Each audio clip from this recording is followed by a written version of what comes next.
y equal to fx, x এর একটি অপেক্ষক হলে এখন x এর মান পরিবর্তিত হয়ে x প্লাস ডেল x হলে x এর বৃদ্ধি ডেল x, y এর অনুরূপ বৃদ্ধি y এর y হলে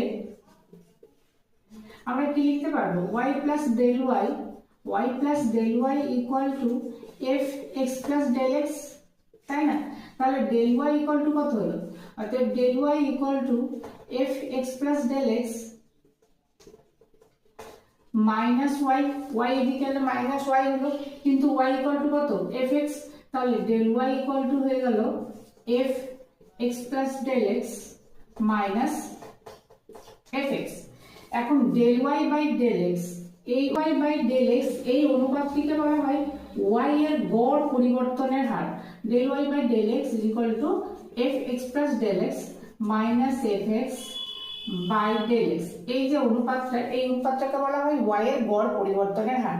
এখন limit del x tends to 0, অর্থাৎ সীমাস্থ মান যদি 0 হয়, limit del y by del x, limit del x tends to 0, এই মানটিকে বলা হয় y এর তাৎক্ষণিক পরিবর্তনের হার বা y এর পরিবর্তনের হার, x এর সাপেক্ষে y এর পরিবর্তনের হার। তাহলে x এর সাপেক্ষে y এর পরিবর্তনের হার হচ্ছে limit del x tends to 0 del y by del x। কিন্তু এটা limit del x tends to 0 del y by del x equal to আমরা জানি dy by dx, dy dx। সুতরাং আমরা কি পেলাম? অর্থাৎ x এর সাপেক্ষে y এর যে অন্তরকরণ পেলাম dy dx দ্বারা কি বোঝাচ্ছে? অতএব dy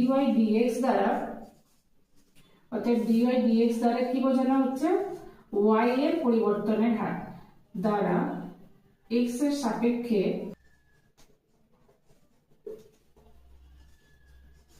বুঝতে পারছো? সুতরাং dy dx দ্বারা কি বুঝতে পারছি? x এর সাপেক্ষে y এর পরিবর্তনের হার।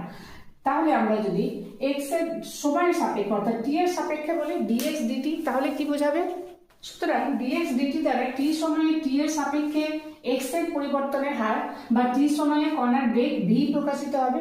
অনুরূপে dv dt দ্বারা